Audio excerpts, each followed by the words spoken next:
ಕಟೌಟ್ಗೆ ಪಾಕ್ ಪರ ಹಾಡು ಹಾಕಿದ ವಿಚಾರಕ್ಕೆ ಸಂಬಂಧಪಟ್ಟಂತೆ ಸರ್ಕಾರದ ವಿರುದ್ಧ ಎಂಎಲ್ಸಿ ಸಿಟಿ ರವಿ ಅವರು ಆಕ್ರೋಶವನ್ನು ಹೊರಹಾಕಿದ್ದಾರೆ.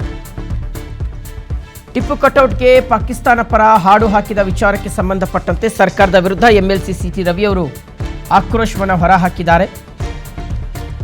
ಕೆಲ ಮುಸ್ಲಿಮರಿಗೆ ವಂದೇ ಮಾತರಂ ಹಾಡನ್ನ ಹಾಡೋದಿಕ್ಕೆ ಸಂಕಟ, ಆದರೆ ಪಾಕಿಸ್ತಾನ ಗೆದ್ದಾಗ ಪಟಾಕಿ ಹೊಡೆದು ಸಂಭ್ರಮ ಮಾಡ್ತಾರೆ. ಗೃಹ ಸಚಿವರಿಗೆ ಇವರ ಬಗ್ಗೆ ಮಾತನಾಡಲು ಆಗೋದಿಲ್ವಾ? ಇಂತಹ ದ್ರೋಹಿಗಳ ಬಗ್ಗೆ ಯಾಕೆ ಮಾತಾಡಲ್ಲ?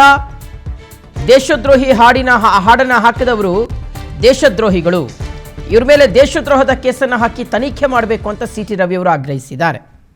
ಟಿಪ್ಪುವಿನ ಒಂದು ಕಟೌಟ್ ನಿಲ್ಲಿಸಿ, 40 ಅಡಿ ಕಟೌಟ್ ನಿಲ್ಲಿಸಿ ಪಾಕಿಸ್ತಾನದ ಹಾಡು ಹಾಕಿದರು. ಪಾಕಿಸ್ತಾನದ ಸೈನ್ಯಕ್ಕೆ ಉತ್ತೇಜನ ಕೊಡೋ ಹಾಡು.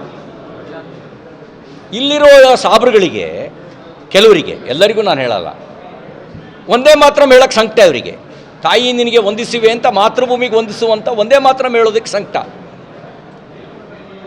ಪಾಕಿಸ್ತಾನದ ಹೇಳೋದಕ್ಕೆ ಸಂಭ್ರಮ. ಹಿಂಗಾಗೇನೆ ನಮಗೆ ಅನುಮಾನ ಬರೋದು, ಈ ರೀತಿ ಮನೋಭಾವನೆ ಎಲ್ಲಿಂದ ಬಂತು?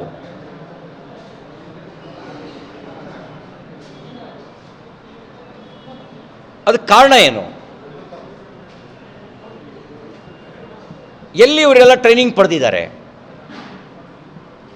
ಇದ್ರ ಹಿಂದ್ಗಡೆ ಏನಾದರೂ ವಿಶೇಷವಾದ್ದೇನಾದ್ರು ಇದೆಯಾ? ಅಲ್ಲಲ್ಲಿ ಪಾಕಿಸ್ತಾನ್ ಜಿಂದಾಬಾದ್ ಅಂಥೇಳಿ ಘೋಷಣೆ ಕೇಳಿಬರೋದು, ಪಾಕಿಸ್ತಾನ ಧ್ವಜ ಹಾರಿಸೋದು, ಪಾಕಿಸ್ತಾನ ಕ್ರಿಕೆಟಲ್ಲಿ ಗೆದ್ದಾಗ ಪಟಾಕಿ ಹೊಡೆಯೋದು, ಈಗ ಪಾಕಿಸ್ತಾನದ ಸೈನ್ಯಕ್ಕೆ ಉತ್ತೇಜನ ಕೊಡುವಂಥ ಹಾಡನ್ನು ಇಲ್ಲಿ ಹಾಕಿ ಸವಾಲು ಹಾಕೋದು, ಇದೆಲ್ಲ